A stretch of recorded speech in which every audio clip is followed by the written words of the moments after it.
We've got two more problems here to take a look at. We've got a problem about profit. Those of you that don't understand profit, this is something you would want to know about if you're interested in running a business or selling things, okay? Profit is what goes in your pocket. A student told me that the other day. Revenue is everything that comes in, but it costs money to run a business. So everything that comes in minus our costs, that gives us profit, okay? The goal here usually is to increase revenue, decrease cost, and that will maximize profit. Remember, profit is what goes in your pocket. So once again, we'll identify some important things here. It says a company has revenue function represented by R of X. That's revenue, and they're giving us a function, so we'll identify that as being important, where X represents the number of items sold. Let's write that down too, because they've defined our variable. That's the number of items sold. Okay. The costs are represented by the polynomial c of x equals 40x squared plus 30x plus 10. That one runs on two lines, so be careful there to grab the whole thing. Write a polynomial function. Once again, it's telling us what to do.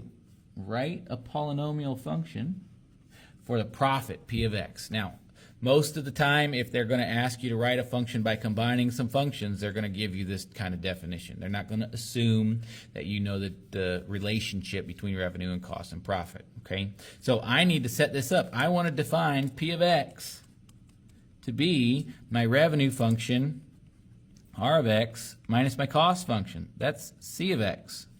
And I have those here. So all I have to do is substitute these functions in. So that should be r of x is 100x squared plus 50x plus 20. And I'm going to bleed into my second page here, minus 40x squared plus 30x plus 10. Now, I have a minus here. I am subtracting every piece of this polynomial.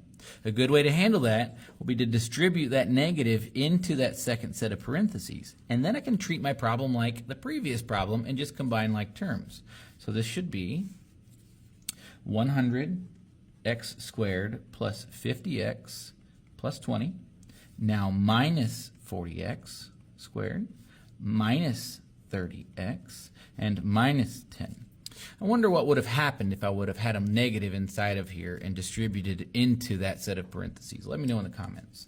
Now, I will combine my like terms. Here's my x squared terms. I'm going to underline those twice because they got x squared. 100x squared minus 40x squared, so take the sign with it, is 60x squared. I've got 1x here, so 50x minus 30x is still a positive 20x, and then I've got 20 minus 10 to give us 10. So this is my profit function. P of x equals 60x squared plus 20x plus 10.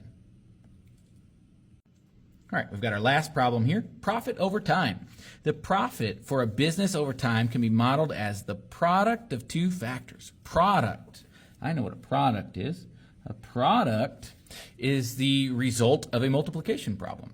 As a matter of fact, it lists those items after this colon. It says a product of two factors, colon, the number of units sold, S of x, and the profit per unit, P of x. So it tells us what two factors I am finding a product of, where x represents the number of years. So it's defining my variable, number of years since the product's launch. Write a polynomial function representing the product's profit over time. Write a polynomial function, okay? It says a profit for a business over time is modeled as a product. So this is what I'm going to do. I'm going to define this. I'm going to call it PT of x, so profit over time.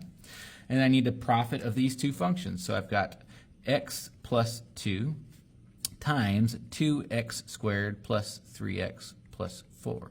This is the number of units sold, and this is the profit per unit. So it's my profit over time function. Now, there's multiple ways to do this. You can use the distributive property, but in my experience, what I like to do is I like to use the box method here to kind of keep myself organized. I'll make some boxes. I'm going to have 2 rows for my x plus 2 and 3 columns for my 2x squared plus 3x plus 4. Remember, we're multiplying each row and each column, and that product goes in the box. So 2x squared times x gives 2x to the third. 2x squared times 2 is 4x squared. 3x times x is 3x squared. 3x times 2 is 6x.